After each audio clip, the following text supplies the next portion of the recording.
नमस्ते। आज हम एक ऐसे विषय पर बात करने जा रहे हैं जो थोड़ा सेंसिटिव है लेकिन बेहद जरूरी है। हम समझने की कोशिश करेंगे कि वयस्कों का नाबालिगों के प्रति आकर्षण के पीछे की जटिल साइकोलॉजी क्या है। ये विश्लेषण किसी को जज करने के लिए नहीं, बल्कि मनोवैज्ञानिक फैक्टर्स को समझने और बच्चों की सुरक्षा को सबसे ऊपर रखने के लिए है। तो चलिए इस पूरे मामले को समझने की शुरुआत एक बहुत ही बेसिक सवाल से करते हैं। क्या कभी सोचा है कि बड़े और बच्चे दुनिया को इतने अलग-अलग नजरिए से क्यों देखते हैं? इसी फर्क में एक गहरा मनोवैज्ञानिक सच छिपा है और इसे समझना इस पूरे मुद्दे की जड़ तक पहुंचने के लिए बहुत जरूरी है। तो सबसे पहले चलिए इस मुद्दे की पहली परत को खोलते हैं। हमें उस मनोवैज्ञानिक खाई को समझना होगा जो बड़ों और बच्चों के बातचीत को देखने और समझने के तरीके को बिल्कुल अलग कर देती है। इसे कहते हैं अडल्टहुड बायस, या हिंदी में कहें तो वयस्कता का पूर्वाग्रह। अब ये है क्या? ये बेसिकली एक तरह की कह सकते हैं एक मनोवैज्ञानिक भूल है। बड़े अक्सर ये भूल जाते हैं कि बच्चा होना कैसा होता है। वो बच्चों के इमोशनल बिहेवियर को अपने अडल्ट लॉजिक और समझदारी के चश्मे से देखने लगते हैं, जो कि सच कहूं तो बिल्कुल गलत है। अब ये सवाल ये तो हम सबने कभी न कभी सुने ही होंगे और शायद पूछे भी हों, है ना? बड़े अक्सर बच्चों से उनके इमोशनल बर्ताव के लिए लॉजिकल कारण पूछते हैं, पर सच तो ये है कि बच्चे उस वक्त सोच नहीं रहे होते, वो तो बस महसूस कर रहे होते हैं। और यही गलतफहमी कई सारी दिक्कतों की जड़ बन जाती है।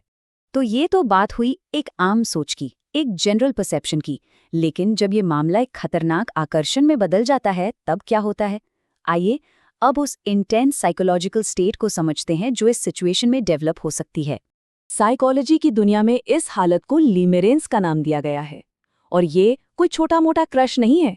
ये एक ऐसी मानसिक स्थिति है जिस पर इंसान का कंट्रोल नहीं होता। इसमें लगातार किसी के बारे में जुनूनी ख्याल आते हैं और मन में एक जबरदस्त इच्छा होती है कि वो इंसान भी वैसी ही भावनाएं दिखाए। और रिजेक्शन का बहुत गहरा डर होता है। अब ये जो लिमेरेंस है ना, ये अचानक नहीं होता। इसके कुछ स्टेजेस होते हैं।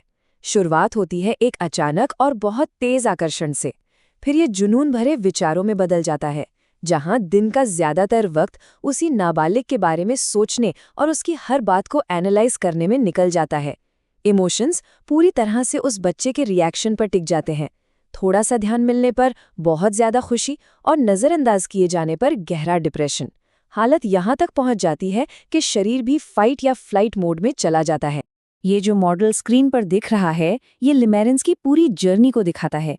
देखिए कैसे किसी व्यक्ति की अपनी पहचान, उसका सेल्फ, इस जुनून में धीरे धीरे खत्म होने लगता है। लेकिन यहाँ एक जरूरी बात भी है। यहीं से खुद को समझने और ठीक होने का सफर भी शुरू हो सकता है, जहाँ व्यक्ति अपनी इन भावनाओं की असली वजह को समझ पाता है। ठीक है, तो अभी तक हम मन के अंदर की बात कर रहे थे। अब जरा बाहर की दुनिया यानी सोशल डायनामिक्स पर आते हैं, जो किसी भी तरह के रोमांटिक रिश्ते को नामुमकिन बना देते हैं। और यहाँ पर एक बात बिल्कुल साफ और पत्थर की लकीर है।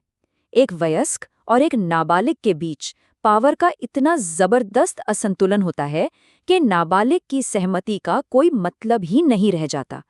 ये साइकोलॉजिकली भी नामुमकिन है और कानूनी तौर पर भी। अब ये जो पावर का गैप है, ये कई लेवल पर काम करता है।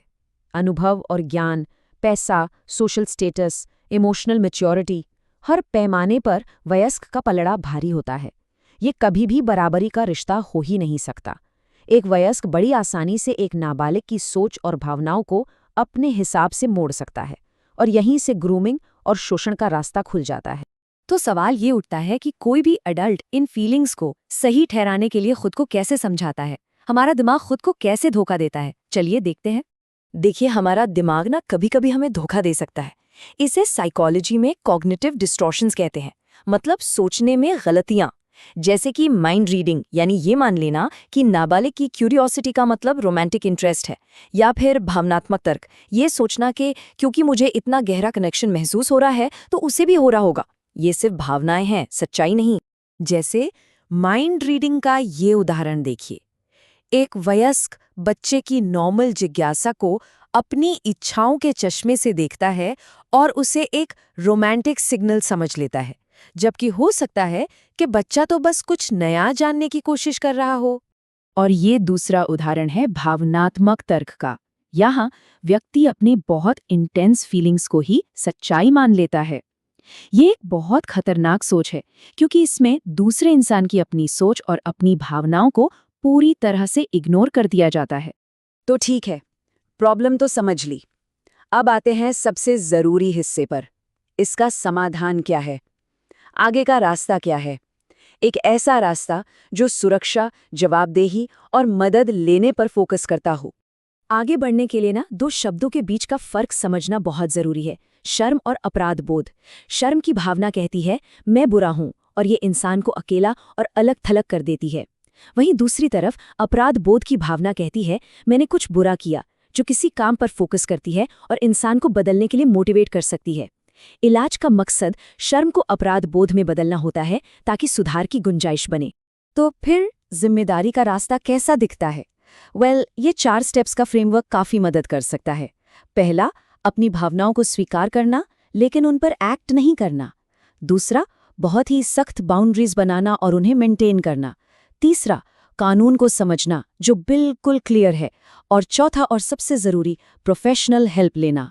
और याद रखिए, मदद मांगना ताकत की निशानी है, कमजोरी की नहीं। बातचीत की हदें तय करना यानी वर्बल बाउंड्रीज, ये बहुत बहुत जरूरी है। बातचीत हमेशा सम्मानजनक और किसी की निगरानी में होनी चाहिए।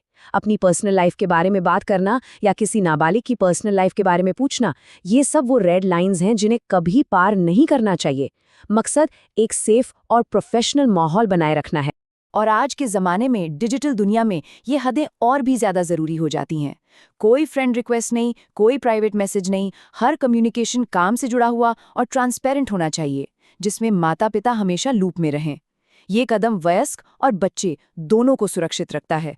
और आखिर में एक चीज़ जो बिल्कुल नॉन नेगोशिएबल है, वो है कानून। भारत का पॉक्सो एक्ट 2012 इस मामले में एकदम क्रिस्टल क्लियर है। एक नाबालिग की सहमति की कोई कानूनी वैल्यू नहीं है। किसी भी तरह की सेक्सुअल बातचीत एक गंभीर अपराध है, जिसकी सज़ा बहुत सख्त है। इसमें कोई कन्फ्यूजन या ग्रे एरिया नहीं। लेकिन अच्छी बात यह है कि मदद मौजूद है और ये काम भी करती है। ACT, CFT, CBT जैसी साइंटिफिक थेरेपीज गलत सोच को बदलने, इमोशंस को कंट्रोल करने और शर्म की भावना से उभरने में मदद कर सकती हैं। ये थेरेपीज एक सुरक्षित और हेल्दी जिंदगी जीने का रास्ता दिखाती है। तो आखिर में ये सवाल सिर्फ एक व्यक्ति का नहीं, हम सबका है। एक समाज के तौर पर हम ऐसा माहौल कैसे बना सकते हैं जहां बच्चों की सुरक्षा हमारी पहली प्राथमिकता हो, और साथ ही जिन वयस्कों को मदद की जरूरत है उनके लिए बिना किसी डर के मदद मांगने के रास्ते खुले हों, क्योंकि रोकथाम हमेशा इलाज से बेहतर होती है। इस पर सोचना हम सभी के लिए बहुत जरूरी है।